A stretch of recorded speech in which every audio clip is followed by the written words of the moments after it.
Terima kasih pemirsa, Anda kembali menyaksikan Kominfo Newsroom. Kementerian Ketenagakerjaan tengah mengembangkan sistem yang dapat mempertemukan penyedia lapangan kerja dan pencari kerja. Upaya Kemnaker ini dilakukan untuk menciptakan ekosistem ketenagakerjaan yang ideal.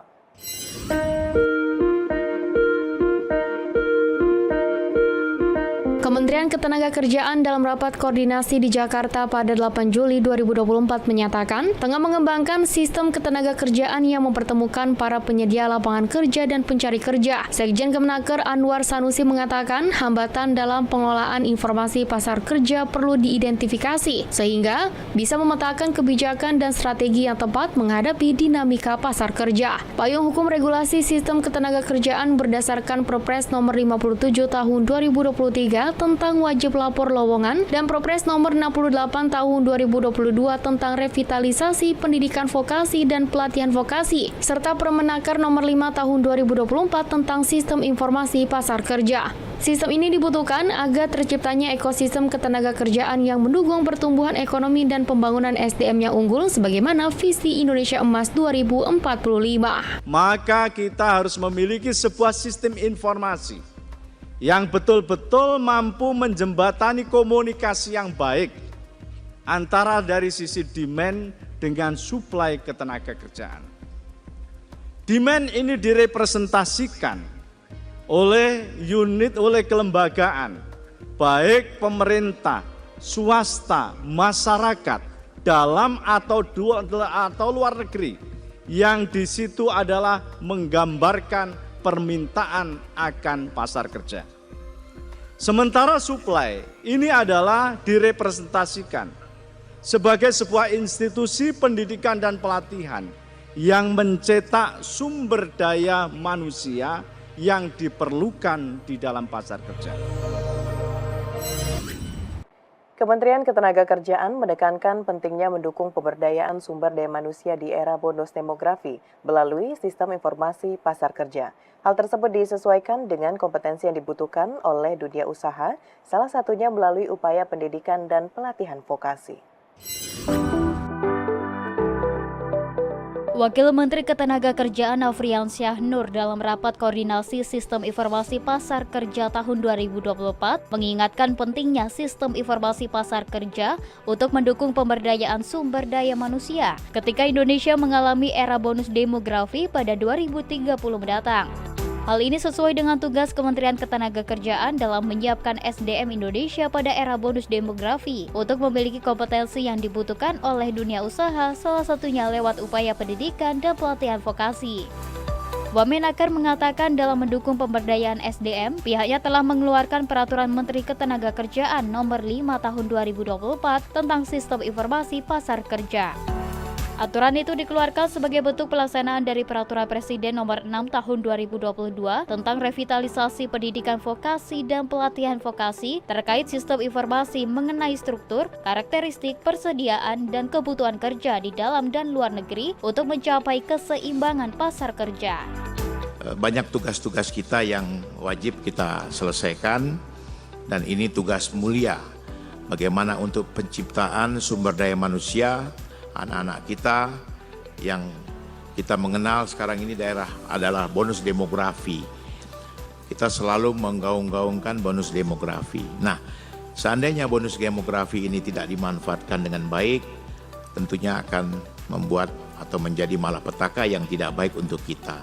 Nah, tugas dari Kementerian Tenaga dalam menyiapkan anak-anak kita yang mempunyai skill, vokasi, serta kompetensi, sehingga mereka kita bisa berikan sertifikasi.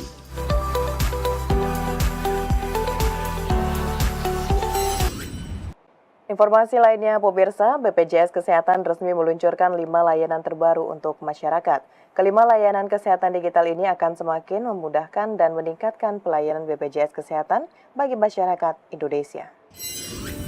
BPJS Kesehatan meluncurkan 5 layanan digital terbaru bagi masyarakat. Kelima layanan tersebut yakni BPJS Online, Gemba Online, Senada Central Hub, Integrasi Pandawa Cika, dan Sistem Identifikasi Wajah. Kelima fitur ini disebut anggota Dewan Pengawas BPJS Kesehatan Wiwing Hadayaningsi, mengikuti kebutuhan seiring pertumbuhan masyarakat Indonesia. Pertumbuhan masyarakat Indonesia harus diikuti dengan peningkatan mutu layanan agar memudahkan masyarakat dalam pemanfaatannya. Secara garis besar, kelima layanan ini akan memudahkan masyarakat dalam proses administrasi, baik pendaftaran, pemberian informasi dan layanan, hingga pengaduan. Layanan baru ini juga lebih transparan, di mana dengan fitur Gemba Online, masyarakat bisa memastikan dan melihat langsung aktivitas layanan yang dijalankan sesuai prosedur dan standar pelayanan. Dewan Pengawas saat ini kami perlu sampaikan bahwa kami sangat bangga dan juga berbahagia melihat BPJS Kesehatan terus menciptakan inovasi atau cara-cara baru untuk meningkatkan kualitas pelayanan kepada peserta. Salah satunya adalah pada hari ini BPJS Kesehatan memperkenalkan inovasi yang tentu akan mendukung pelayanan dan peningkatan dari pelayanan kita kepada seluruh peserta JKN. Direktorat Tindak Pidana Umum Polri berhasil mengungkap sindikat judi online jaringan Taiwan di Indonesia. Sebanyak 7 orang ditetapkan sebagai tersangka, sementara 2 bandar judi yang merupakan warga Taiwan masih dalam pencarian kepolisian.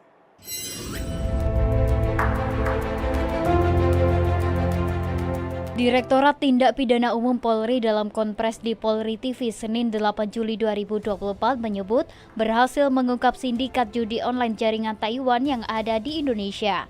Sebanyak 7 orang ditetapkan sebagai tersangka, sementara bandar judi asal Taiwan berinisial K dan W saat ini dalam pengejaran kepolisian. Di Tipidum Bareskrim Polri Brigjen Pol Juhandani Raharjo Puro menyebutkan, pengungkapan berasal dari 2 situs judi online, yakni Hot51 dan 82 Gaming yang domainnya disamarkan sebagai konten judi.